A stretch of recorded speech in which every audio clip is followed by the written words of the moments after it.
에디슨이나 스티브 잡스나 아인슈타인도 알고 보면 고유명사가 아니다. 누구라도 혁신할 수 있다.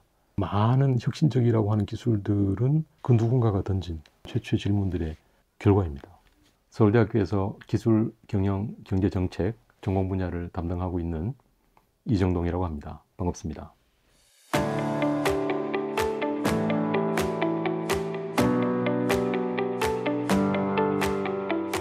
지금 한국의 수준은 선진국이 할 수 있는 건 우리도 거의 할 수 있다. 거의 모든 분야에 걸쳐서 그 수준까지 올라와 있습니다.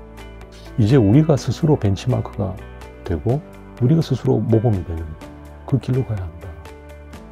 더 나아가서 앞선 사람의 발자국이 있을 때와 없을 때는 사뭇 도전 과제의 종류가 달라지죠. 지금 한국의 상황은 그 누가 뭐래도 선진국입니다. 근데 그 추격의 마인드를 버리고 이제 선도의 마인드로 전환해야 되는 그 결정적인 변환의 시기라고 생각을 합니다.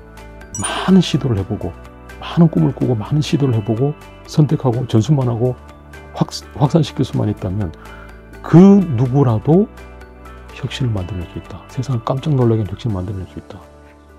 다시 뒤집어서 말하면 에디슨이나 스티브 잡스나 아인슈타인도 알고 보면 고유명사가 아니다.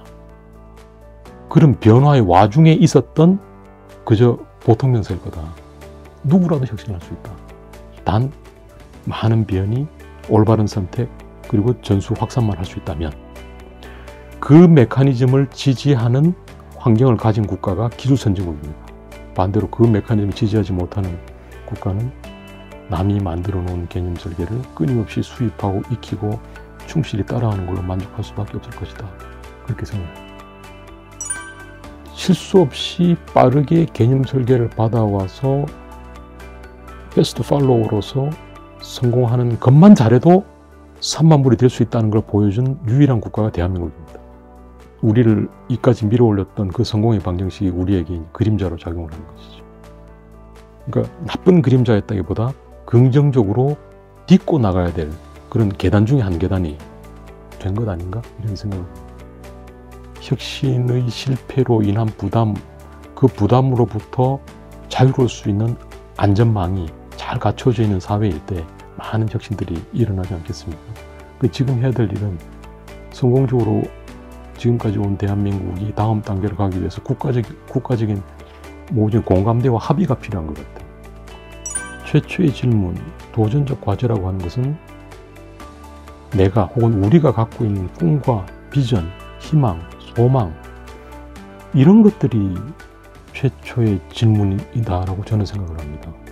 지금 우리가 보고 있는 많은 혁신적이라고 하는 기술들은 100년 혹은 200년 전에 그 누군가가 던진 혹은 집단적으로 던진 최초의 질문들의 결과입니다.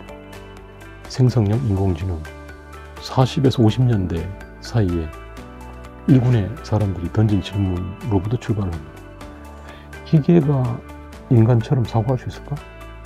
그 질문이 처음에 던져지고 1956년에 처음으로 인공지능의 그 생각을 담은 알고리즘이 만들어집니다. 우리가 한 번도 상상하지 못했던 시대로 접어들고 있다고 이야기를 하지 않습니까? 사람들이 일하는 방식, 소통하는 방식, 그리고 심지어 자기 생각을 표현하는 방식 일체가 바뀌고 있다고 이야기하지 않습니까? 생성형 인공지능 때문에 사람들이 많이들 두려워하고 그 두려움의 근저에 있는 원인 중에 하나는 제가 내 일자리를 뺏어가면 어떡하지? 라는 걱정 때문이죠. 근데 좀 과도한 걱정으로 저는 생각을 합니다. 결국 인공지능은 인간의 협업자, 인간의 능력을 더 보강해주는, 보완해주는 존재로 가게 되지 않을까 그렇게 기대를 합니다. 그렇게 가야 합니다. 결국 운전은 인간이 하겠으나 옆에서 필요한 정보를 가져다주는 그런 존재로 아마 인공지능이 진화해 가지 않을까.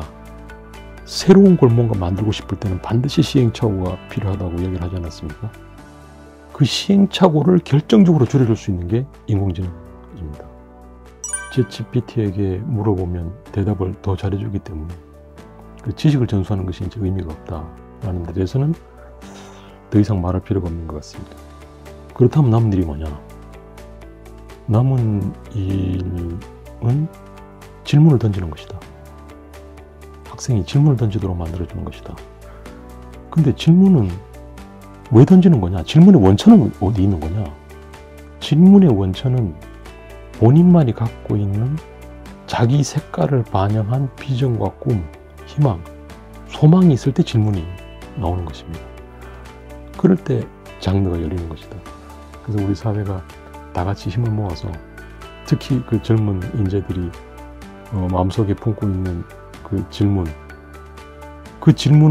가능케 한 그 꿈과 비전이 사그라들지 않게 불도 좀 지펴주고 넘어져도 괜찮다고 좀 지지도 해주고 그렇게 노력해 나가야 되지 않을까 그렇게 생각합니다.